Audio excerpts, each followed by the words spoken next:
the quiet proprietor, the wife called just the nanny who owned the mansion. What happens when the person you promise to love, honor, and cherish dismisses you in front of the world as nothing more than the hired help? For Leticia Solano, the breaking point came with 6 soul-crushing words. Oh, her. She's just the nanny. In the opulent ballroom of a mansion she called home, her husband, Richard, swept her aside with a laugh. But what he didn't know, and what his glittering guests could never imagine, was that the real power was not in his bank account or his booming voice. It was hidden in a secret folder, on a name signed on a piece of paper that was about to make his entire world collapse. This is not just a story of revenge. It is a story of reclamation. Part 1. The Tenant and the Secret Annex.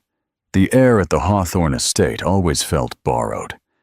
It was a magnificent mansion, a sprawling neo-colonial pile nestled in the green hills of upstate New York, with stone walls that held the chill of a century and windows that stared outward like the eyes of a sleeping beast. To the outside world, this was the home of Richard Rivers and Leticia Solano, a testament to his astonishing success in the world of finance. But for Leticia, it was a gilded cage, and the bars were forged with her husband's expectations. Leticia moved through the grand hall, her footsteps silent on the Persian rugs. She was not born to this life. She was the daughter of a librarian from a quiet town near Denver, a woman who found more solace in the silent aisles of a library than in the resonant grandeur of a ballroom. She had met Richard a decade ago, a whirlwind romance where she, a scholarship student at Columbia University, was swept away by the charismatic, ambitious MBA student who promised her the world. He had delivered in his own way. He had given her a life of unimaginable luxury. 2 beautiful children, Lila, 10, and Leo, 6, and a last name that opened doors. But in the process, he had worn down the woman she used to be, replacing her with a polished, quiet accessory. Tonight was the annual Rivers Foundation Gala, Richard's social pinnacle. It was not in reality a charity event. It was a power play, a night where Richard flaunted his success in front of rivals, allies, and sycophants. For Leticia, it was an ordeal. For weeks, she had been the invisible engine of the event. She coordinated with the caterers, the florists, the orchestra. She selected the champagne vintage and approved the 7-course menu. She did everything from a small, sunlit study Ricardo condescendingly called her hobby room, while he took the credit. "Leticia, darling!" Richard's voice boomed from the top of the grand staircase. He was already in his tuxedo, a masterpiece of tailoring that did little to soften the sharp, predatory lines of his ambition. "Is everything in order? The chase party will be here any minute. I want tonight to be impeccable." "Everything is ready, Richard," she replied, her voice calm and even, a skill she had perfected over years of navigating his moods. "The staff are briefed, the tables are set, and the champagne is cold." He descended the stairs, looking not at her, but at the cavernous hall, his eyes scanning for imperfections. "Good. Remember to steer clear of Victoria Chase. That woman is a shark, and I don't want you saying anything, naive." Leticia's jaw tightened. Naive. It was his favorite word for her, a verbal pat on the head to remind her of her place. "I know how to behave, Richard." He finally looked at her, his gaze sweeping over her simple but elegant navy dress. He frowned slightly. "Is that what you're wearing? It's a bit subdued, isn't it?" "It's a classic, Richard. Subdued is elegant. Subdued is forgettable," he countered, before focusing on a new wave of anxiety. "Is the driveway clear? The valet service needs to be spot on. I don't want a bottleneck." He left without another word, leaving her standing in the center of the hall. He considered the success his. He considered her just another element, another piece of decor he had acquired. She smoothed her dress and took a long, steady breath. Lila and Leo were with their favorite nanny, Maria, tucked away in the family wing of the mansion, shielded from this parade of vanity. That was Letitia's only non-negotiable condition for the night. Her children would not be props in their father's theater. The guests began to arrive, a river of silk, diamonds, and artificial laughter.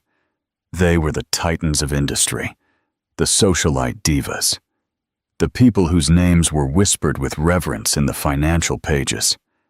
Letitia played her role with practiced grace. She smiled. She shook hands. She inquired about children she had never met and summer homes she had never seen.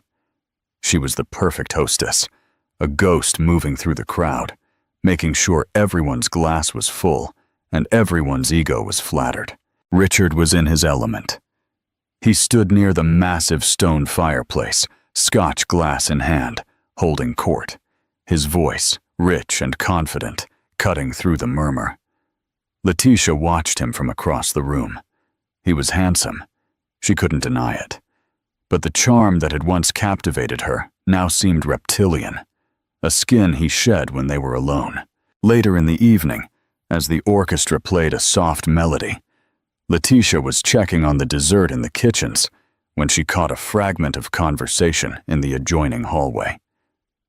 It was Victoria Chase, a woman sculpted from ambition and disdain, her voice a poisonous whisper. "I can't believe Richard Rivers is still with her. She's so bland. She has the air of a country mouse who stumbled into the palace." Another woman whose name Letitia couldn't place laughed. "I heard she was a nobody before him. He plucked her from obscurity. Honestly, she looks more like the children's nanny than the lady of the house." The words were like tiny fragments of ice in her veins. She had heard whispers like this before, but they had never been so close, so clear. She leaned against the cool kitchen wall, the clatter of pots and pans a stark contrast to the storm brewing within her. She had given up her dreams, her archival science career, her own identity to support his. And for what? To be the subject of cruel jokes? She composed herself and walked back into the ballroom, her head held high. She would not give them the satisfaction of seeing her crumble. She spotted Richard in a tight circle with a group of prospective investors, including the notorious billionaire Marcus Thorne. Thorne was known to be an old-fashioned man who valued family and stability. Letitia knew Richard was desperate to close a deal with him. She approached the group, intending to offer them a fresh round of drinks, to play the part of the attentive wife. As she drew near, she saw Victoria Chase glide over to the group, champagne glass in hand. "Richard, darling," Victoria purred, placing a hand on his arm that lingered a moment too long. "Everything is simply divine. You are truly the king of this castle." She then directed her sharp eyes to Letitia, who was now standing at the edge of the circle. Victoria's smile was a predatory slash of red lipstick. She looked Letitia up and down, then turned back to Marcus Thorne. "And you've met everyone, haven't you?" Marcus Thorne, a burly man with kind eyes, offered Letitia a polite smile. "I had the pleasure of meeting Mrs. Solano. Yes, a lovely woman." Richard, basking into the praise and anxious to maintain his alpha status in the group, made a fatal dismissive gesture in Letitia's direction.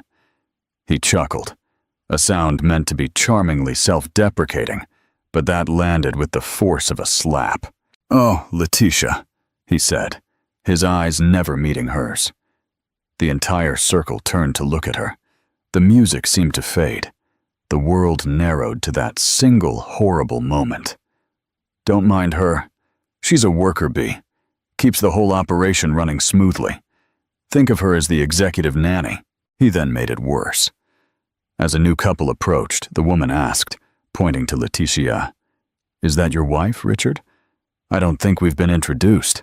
Richard, high on his own importance and the adulation of his guests, delivered the final, devastating blow. He waved a hand dismissively. "Oh, her," he said with a laugh loud enough for everyone to hear. "She's just the nanny." An uncomfortable murmur rippled through the group. Victoria Chase's eyes gleamed with triumph. Marcus Thorne's polite smile faltered, replaced by a look of deep discomfort. For a few seconds, there was a terrible, resounding silence, where the only sound was the fizz of champagne bubbles. Letitia stood paralyzed. It wasn't a joke. It wasn't a slip. It was a public execution of her identity. Every sacrifice she had made, every lonely night she had endured, every condescending comment she had swallowed, it all converged into a single, unbearable pressure point. He had not only insulted her, he had erased her. In his world, in this house, she was nothing more than the help. Something inside her, something long dormant, snapped. The pain, white-hot and stinging, was there. But beneath it, a different sensation began to surface. It was a cold, clear, unyielding rage. It was not the explosive, fiery anger of a tantrum, but the deep, tectonic fury of a woman who had finally been pushed too far. She did not run out. She did not cry. She held Richard's gaze for a brief, searing moment, her eyes conveying a message he was too arrogant to read. Then she gave the group a smile so serene, so utterly detached, it was more chilling than any scream. "If you'll excuse me," she said, her voice incredibly steady. "I must go check on the children." She turned and walked away, her back straight, her steps measured. She wasn't just leaving the room. She was leaving the life Richard had built for her. As she ascended the grand staircase, leaving the party and her husband behind, she wasn't thinking about the catering, or the guests, or the whispers. She was thinking of a locked drawer in her hobby room. She was thinking of a thick manila folder, and she was thinking of the name of the man who had truly seen her worth. Arthur Hawthorne, the original owner of the mansion, the man who had left her a secret weapon, a final, beautiful checkmate in a game she hadn't even realized she was playing. The deed to the Hawthorne estate was in her name, and Richard was about to discover what it truly meant to be a guest in her home. Part 2. The codicil of Arthur Hawthorne. Letitia did not go to the children's wing. Lila and Leo were safe, with Maria, lost in the world of bedtime stories and dreams. Instead, she went to her small office, the room Richard had so graciously allowed her to have. She closed the heavy oak door, the click of the lock sounding like the first turn of a key in the ignition of her new life. The faint sounds of the orchestra below were a world away. Her hands trembled, not with fear, but with adrenaline. Just the nanny. The words echoed in the sudden, profound silence of the room. For years, she had accepted his narrative, that he had saved her, that her life was a gift from him. She had believed the price of this gilded cage was her voice. Tonight, she realized the price was her soul, and she was no longer willing to pay it. She knelt down and pulled open the bottom drawer of her antique writing desk, a piece she had purchased herself with a small inheritance from her grandmother, one of the few things in the house that was truly hers. Tucked beneath a stack of old art history textbooks was the manila folder. It was worn at the edges, the paper soft with age. Her name, Letitia Vance, her maiden name, was written on the tab in faint, trembling script. Not her own. Inside was a collection of documents, but she bypassed all of them.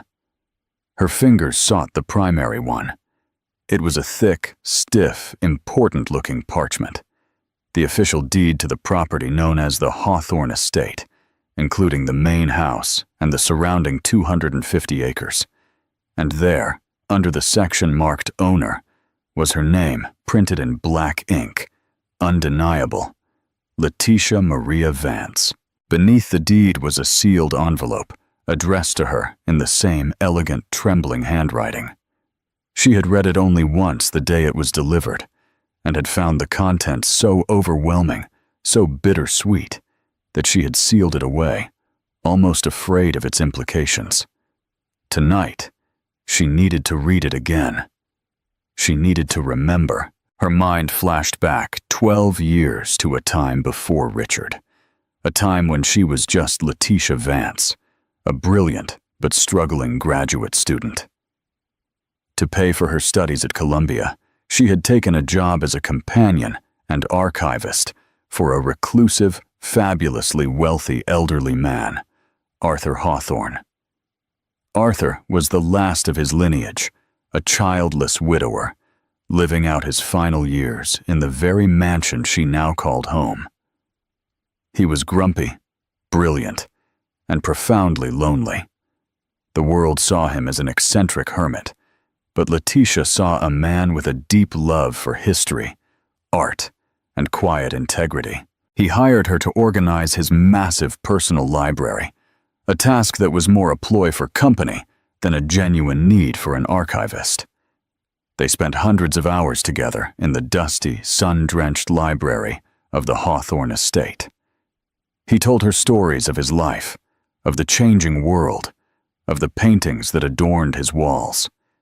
He taught her about finance, not the predatory kind Richard practiced, but the patient, value-based investing of a bygone era.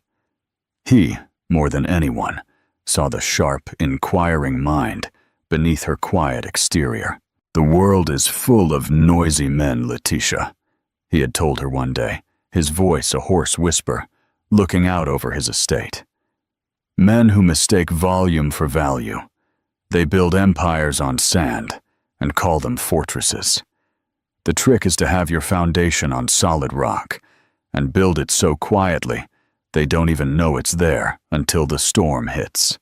When Arthur's health began to fail, Letitia became his primary caregiver, a role she took on with genuine affection.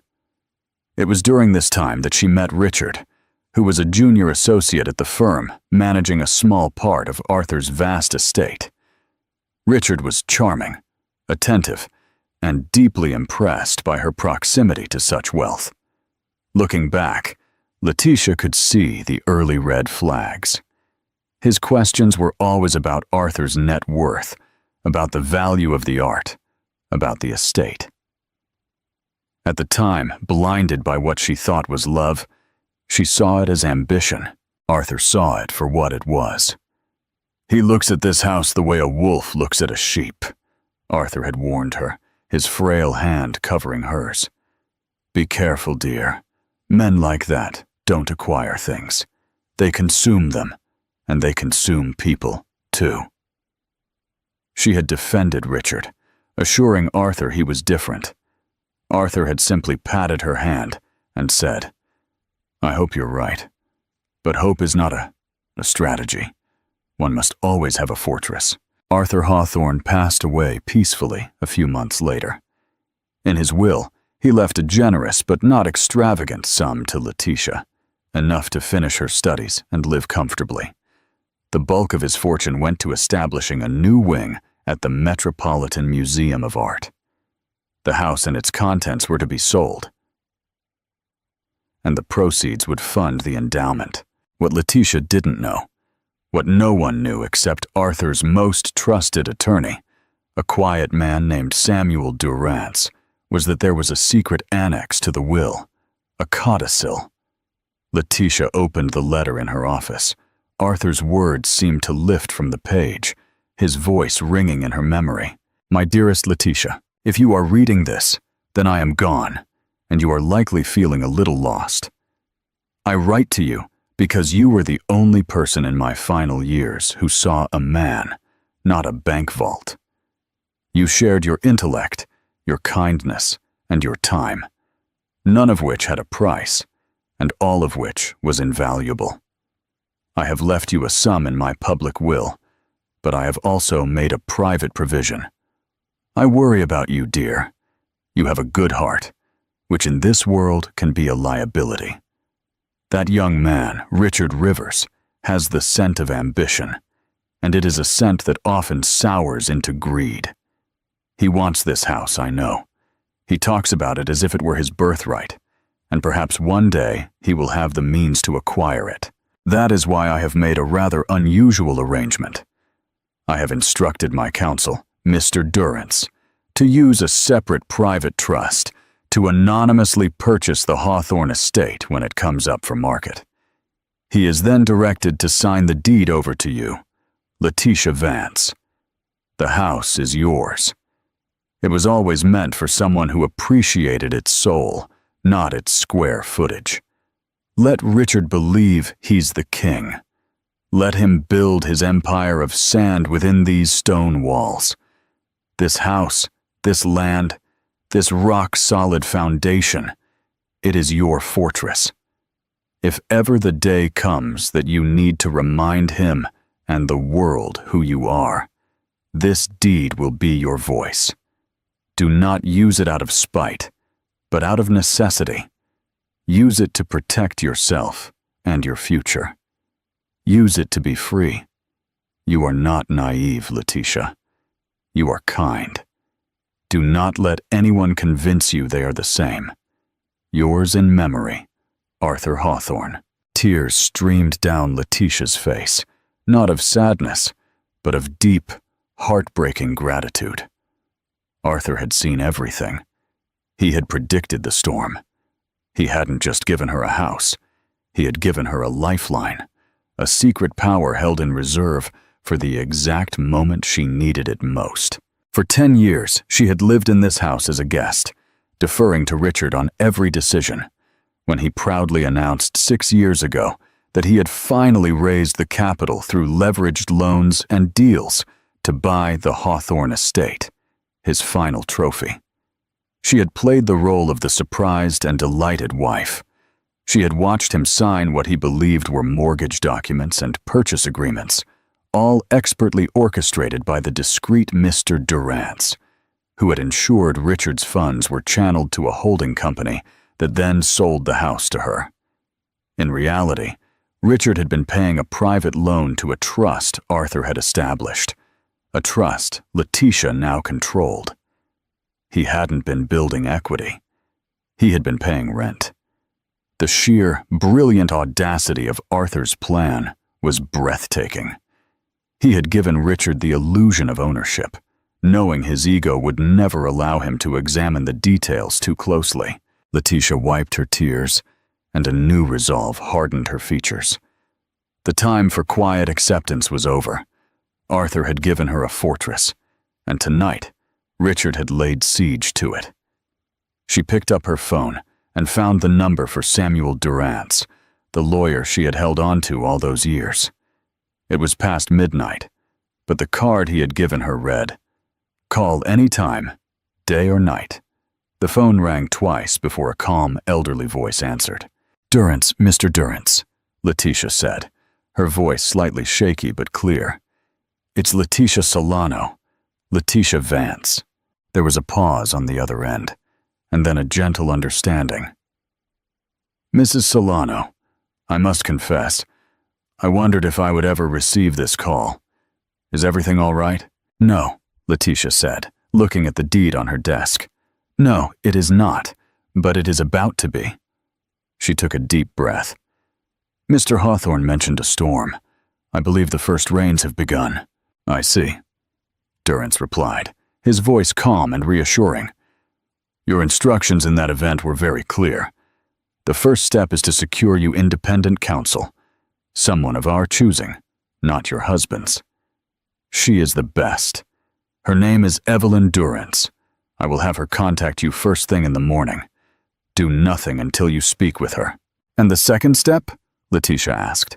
"The second step," Durrance said, with a hint of satisfaction in his voice, "is to let the storm break." When Letitia finally went to bed, Richard was passed out, smelling of expensive scotch and self-satisfaction. He hadn't even noticed her absence. She lay beside him in the darkness, staring at the ceiling, the legal document a ghost brand in her mind. She was no longer Letitia Solano, the timid wife. She was Letitia Vance, the rightful owner of the Hawthorne estate, and the man sleeping next to her was nothing more than a tenant. An eviction notice was long overdue. Part 3.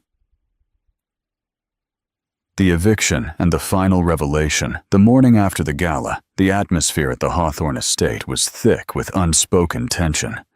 Richard nursed a hangover with black coffee and a terrible temper, grumbling about the valet service's poor performance and the lukewarm applause for his speech. He made no mention of the nanny comment, treating it as if it had never happened, his standard procedure for any transgression. Acknowledging it would be admitting fault. Letitia, however, was a different woman. The deference was gone, replaced by a quiet, unsettling calm. She served the children breakfast, her movements precise and deliberate. When Richard snapped at her to have his suit for the day pressed, she simply replied, "The staff can handle that," without looking up from buttering Leo's toast. Richard paused, his coffee cup halfway to his lips. He wasn't accustomed to this tone. It wasn't defiant. It was dismissive. "What is wrong with you this morning?" he grumbled. "Just busy, Richard," she said, finally meeting his gaze. Her eyes were clear and steady, and for the first time, he seemed to see a stranger looking back at him. He felt momentarily unnerved, but quickly attributed it to post-party fatigue. At precisely 9:00 a.m., Letitia's phone buzzed. A blocked number. She excused herself and took the call in her office, locking the door behind her. "Is this Letitia Solano?" The voice was female, crisp, and professional. "Yes, it is. My name is Evelyn Durrance. I'm an attorney. Samuel Durrance asked me to reach out. He suggested you might be in need of legal counsel." Letitia felt a wave of relief. "Yes, thank you for calling. Mr. Durrance has already forwarded me the relevant documents regarding the Hawthorne Trust and the deed to your property. I've reviewed them.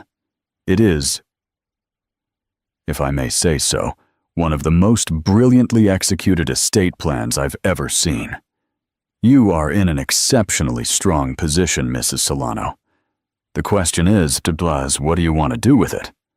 Letitia looked out the window at the rolling lawns of the estate.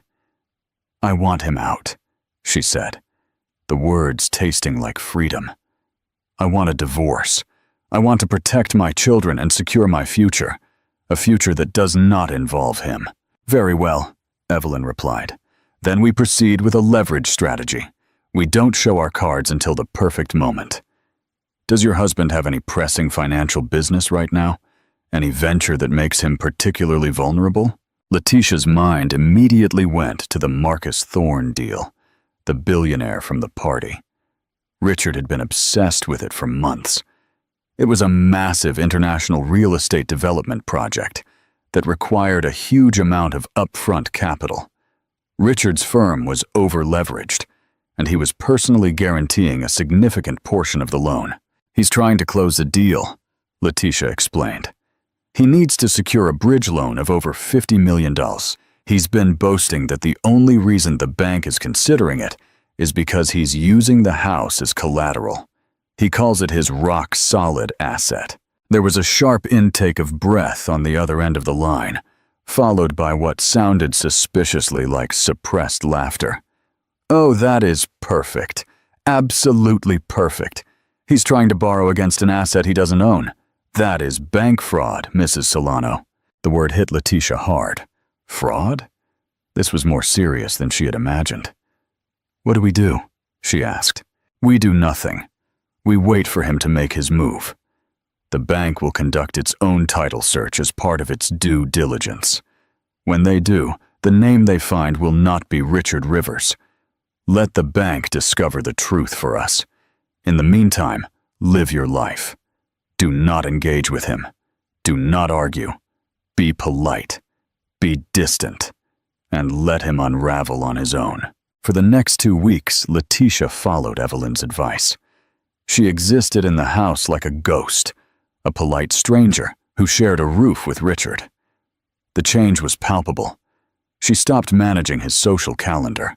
She stopped reminding him of his appointments. She focused solely on the children, taking them on long walks through the estate's woods, telling them stories about the trees and the land, stories Arthur had once told her. Richard predictably grew increasingly agitated. His world, which had always revolved around his needs, was suddenly unbalanced. "Why didn't you remind me about my dinner with the board?" he would snap. "That's your calendar, Richard," she would calmly reply. "The house is a mess. Why haven't you spoken to the staff?" "They are your employees as much as mine." His frustration culminated one evening when he came home in a state of high anxiety. "The Marcus Thorne deal is stalling. The bank is dragging its feet on the loan," he vented, pacing the library. "They're asking for endless paperwork, appraisals, inspections, title searches. It's exasperating. It's the Hawthorne estate, for God's sake. It's the most valuable thing there is." Letitia felt a chill. It was happening. "I'm sure it will all work out," she said, her voice a placid lake beneath which nothing could be seen. His anger then focused on her. "You know this is partly your fault. My head isn't in the game. This coldness of yours, it's a distraction. What do you want, Letitia? A new car? More jewelry? Just name your price so we can get back to normal." It was the most honest thing he had ever said. He truly believed her affection and her very self could be bought. "There is no price, Richard," she said softly. "There is no going back to normal." His frustration boiled over in a visit from his mother, Beatrice Rivers, a woman made of iron and judgment. Beatrice never approved of Letitia, seeing her as a commoner who had trapped her brilliant son. She arrived unannounced, her presence sucking the warmth from the room. Beatrice cornered Letitia in the morning room, her eyes like granite fragments. "I don't know what games you're playing, young lady," she began, dispensing with pleasantries. "But Richard is under immense pressure. A man in his position needs a supportive wife, not a spoiled child giving him the silent treatment. Whatever it is, you need to end it. You owe him everything. Never forget that." The Letitia of a month ago would have withered under this assault.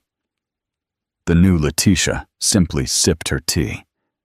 "Thank you for your concern, Beatrice," she said, setting down her cup with a delicate clink. "But my marriage is a matter for my husband and I to discuss." "Your marriage?" Beatrice scoffed. "You have a lifestyle, dear. A very, very expensive lifestyle paid for by my son's sweat and genius. Don't mistake yourself and start thinking you have a say in how he runs his life." Letitia stood up, her height matching the older woman's. "I think you'll find," she said, her voice low and clear, "that I have a say in a great many things."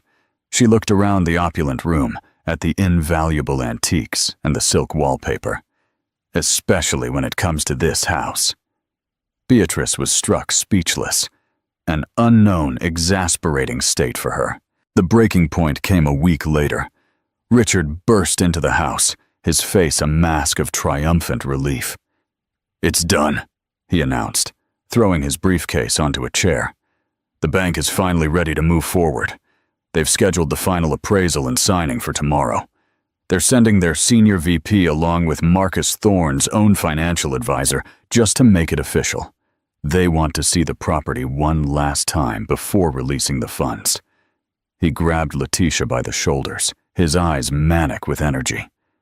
"This is it, Letitia. This deal will catapult us into the stratosphere. Tomorrow, you will play the part of the happy, supportive wife. You will smile. You will be charming. And you will not say a single word out of turn. Is that clear?" Letitia looked him in the eye and saw no love, no partnership, only a desperate man using her as a prop one last time. "Perfectly clear," she said. That night, she called Evelyn Durrance. "It's tomorrow," Letitia said. "Bring the bankers and the investors here." "Excellent," Evelyn replied, her voice loaded with energy. "The title search would have been completed this afternoon. The bank knows. Tomorrow, they are coming not to sign a deal, but to witness a confrontation. They want to see who they are really dealing with. So, we will give them one. What do I do tomorrow? At the appointed hour, you will arrive at the house. You will be let in.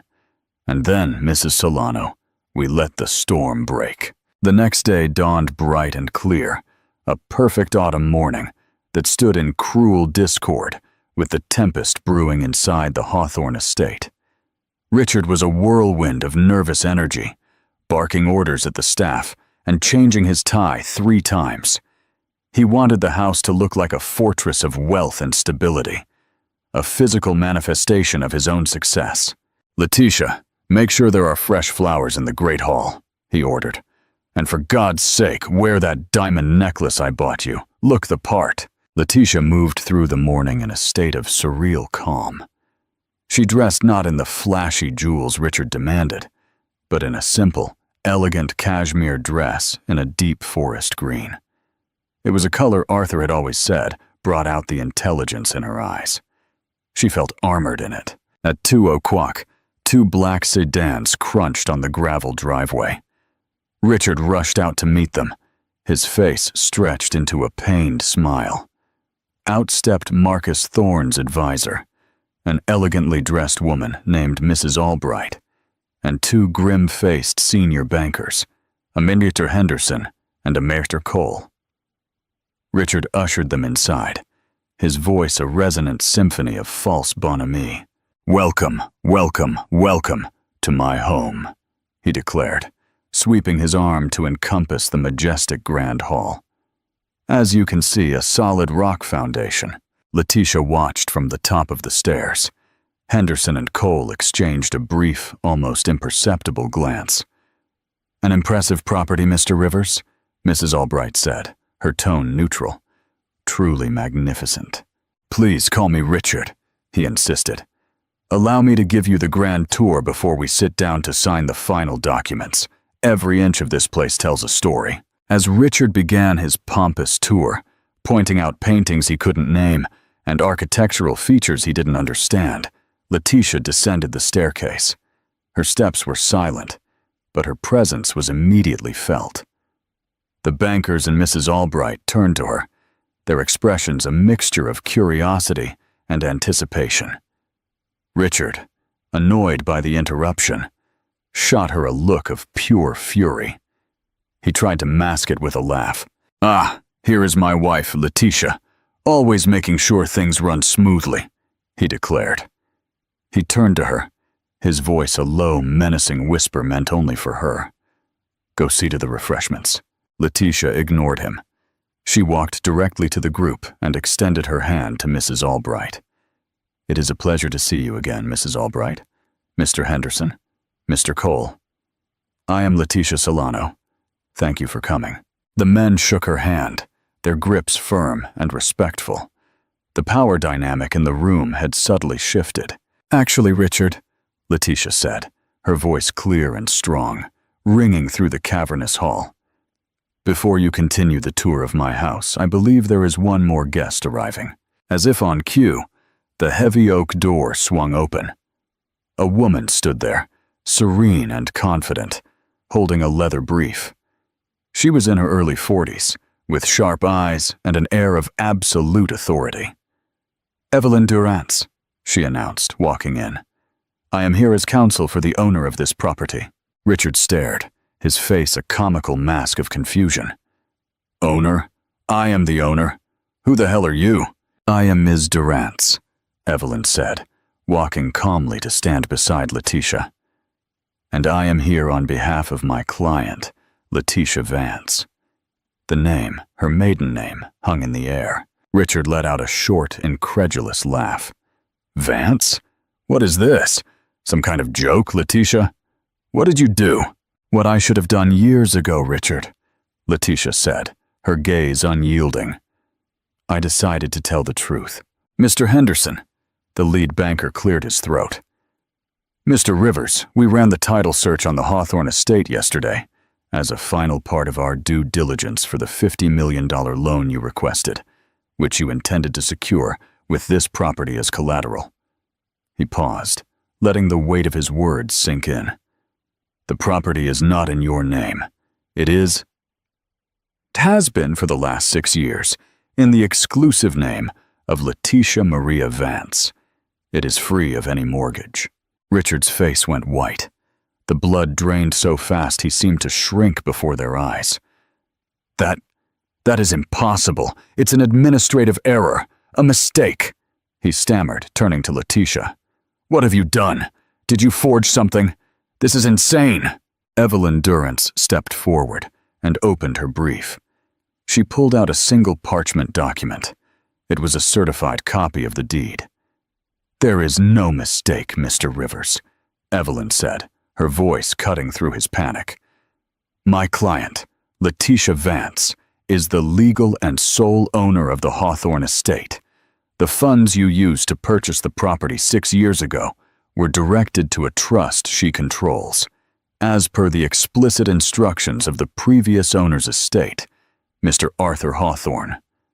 For the past 6 years, you have not been paying a mortgage. You have been paying the rent." She laid the deed on a nearby mahogany table.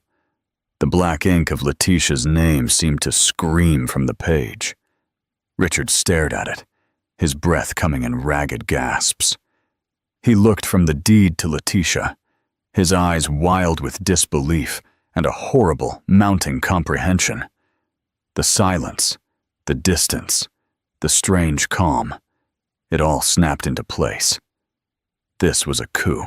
You, he stammered, unable to form a coherent sentence. Mrs. Albright, Marcus Thorne's advisor, spoke, her voice stripped of any warmth. "Mr. Rivers, attempting to secure a $50 million loan against an asset you do not own constitutes bank fraud. Marcus Thorne built his reputation on integrity and sound business. We will, of course, withdraw from the development project immediately. Our relationship is terminated." Mr. Henderson nodded. "As is your line of credit with our institution. We will require repayment of all outstanding loans. I expect our legal team to be in touch with you by the end of the day." The entire edifice of Richard's life, his career, his reputation, his self-worth, crumbled into dust in the span of 30 seconds.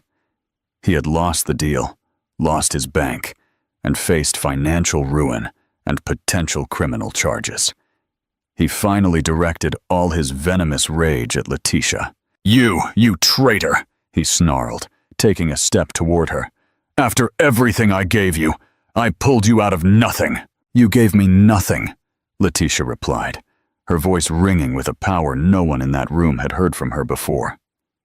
"Everything I have, I earned. This house was a gift, a kindness from a man who saw my worth. Where you only saw an accessory. You didn't pull me out of nothing, Richard. You tried to turn me into nothing. You stood in this very hall 2 weeks ago and called me just the nanny in front of your friends." She took a step forward, closing the distance between them. "Well, the nanny owns the house. The nanny owns the land your feet are standing on, and the nanny is telling you your tenancy is over." The bankers and Mrs. Albright, having witnessed the full detonation, quietly excused themselves. This was a family matter now, and their business was concluded. Evelyn Durrance remained as a silent, powerful guard by Letitia's side. Richard stared at her, his face a twisted wreck of fury and humiliation. The king was deposed. The castle was not his. He was no longer the master of the universe. He was just a man standing in his ex-wife's hallway, about to be homeless. Part 4. The reclaimed home and the new dawn. The moment the heavy oak door closed behind the bankers, the last vestiges of Richard's composure shattered, his face contorted into a mask of pure rage. "You will not get away with this," he roared, his voice echoing unnaturally in the suddenly silent hall. He lunged, not at Letitia, but at the mahogany table, grabbing the copy of the deed and ripping it in two. "This means nothing. This house is mine. I paid for it." Evelyn Durrance did not flinch. "Tearing up a copy changes nothing, Mr. Rivers," she said, her voice as sharp and cold as ice. "The original is in a bank vault. And as for what you paid, my client is prepared to consider that rent for the 6 years you enjoyed living on her property. A property, I might add, you have allowed to fall into some disrepair, which we will factor into our divorce settlement." "Divorce!" He spat the word like venom. "You think I'm going to walk away from my life, from my children?" "They are my children, Richard," Letitia said, her voice steady, cutting through his tirade. "And they will stay here, in their home, with me. You will not take my children," she shouted. Evelyn Durant stepped forward, her presence towering. "I advise you to think very carefully about your next words, Mr. Rivers. My client is being exceptionally generous. She could press charges for bank fraud. She could sue you for the emotional distress and public humiliation you have subjected her to for years. She could expose your precarious financial dealings, and we have a very clear picture of them, to every major media outlet in the country. Your reputation would be so toxic, you couldn't get a loan for a cup of coffee." She let the threats hang in the air. "Or," she continued, her voice softening slightly, "you could accept the terms of the separation agreement we have drafted. You walk away with your personal belongings and a silence order, promising never to contest custody of the children or disparage their mother. In exchange, she will not press charges and will not pursue you for the millions you technically owe her. You will be free to go and try to salvage what is left of your pathetic career. The choice is yours. A quiet, humiliating exit or total annihilation." Richard stared at her, then at Letitia. He saw no weakness, no hesitation. He saw two women who had him completely cornered. The fight drained out of him, replaced by the hollow, bitter certainty of defeat. He was a predator who had been outmaneuvered, and he knew it. He let the torn pieces of the deed flutter from his fingers to the floor. Without another word, he turned and stomped up the grand staircase. The sounds of slamming doors and forcefully pulled open drawers echoed through the house. For the next few hours, Richard packed. Letitia and Evelyn Durrance sat in the library drinking tea while he dismantled his life. He took his expensive suits, his flashy watches, his self-congratulatory awards. When he came down the stairs with 2 suitcases and a garment bag, he looked like a diminished man. The arrogance was gone, replaced by a sullen, deep-seated resentment. He paused at the door and looked at Letitia one last time. "I hope you'll be happy," he sneered, "alone in this big, empty house." "It's not empty, Richard," Letitia said softly, thinking of Lila and Leo upstairs, safe and oblivious. "It was only empty when you were here." He walked out, the closing of the door final and absolute. The silence he left behind was not empty. It was peaceful. In the days that followed, Letitia began to reclaim the house. She had the locks changed. She hired her own staff, people who looked at her with respect, not pity. She began packing Richard's remaining belongings, the ugly modern art he preferred, his oversized leather furniture, into boxes for storage. She walked the rooms and, for the first time, felt the comforting embrace of home.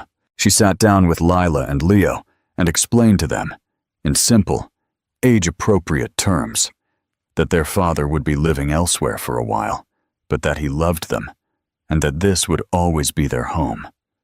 Lila, who at 10 was more perceptive than Letitia, simply hugged her mother. "It's okay, Mom," she whispered. "He was always so loud." One afternoon, while clearing out the hobby room to turn it into a proper studio for herself, she found the original manila folder. Tucked deep inside was another smaller envelope she had never seen before. It was also in Arthur's handwriting, marked, "For when the storm has passed." She opened it. "My dearest Letitia, if you are reading this, it means I am gone, and you have found your voice. It means you unleashed the strength I always knew you possessed. I am proud of you. The house was never a weapon. It was a key to a door behind which your true life was waiting for you. Do not live in my house, dear. Make it yours. Fill it with laughter, with art you love, with children and friends. Let it be a sanctuary, not a fortress. The world is full of noisy men, but you have proven that the quietest voices often have the most important things to say. Your future is an unwritten book. Go and fill the pages. Yours, Arthur. Tears welled up in Letitia's eyes as she read the letter. She looked out the window at the old oak tree on the lawn that Arthur had loved so much. The gilded cage was gone. The bars had melted away. She stood in her own home, the owner of her own destiny. She was not Richard Rivers' wife, and she certainly wasn't just the nanny. She was Letitia Vance, and she was finally whole, gloriously free. In the end, the grand mansion was not the prize. The true victory was Letitia's recovery of herself. She proved that true power is not about wealth or status, but the quiet strength found within us, waiting for the right moment to emerge. Richard Rivers built his world on a foundation of arrogance and illusion, and it only took one piece of paper and one moment of courage to bring it all down. Letitia didn't just evict a cheating husband. She evicted the fear and doubt he had instilled in her for a decade. She is a reminder that your worth is never determined by how others see you, but by how you see yourself. If this story of resilience and empowerment resonated with you, show your support by hitting that like button. Share this video with someone who might need a reminder of their own inner strength. And don't forget to subscribe to our channel for more real-life dramas and stories of justice. What did you think of Letitia's final move? Let us know your thoughts in the comments below.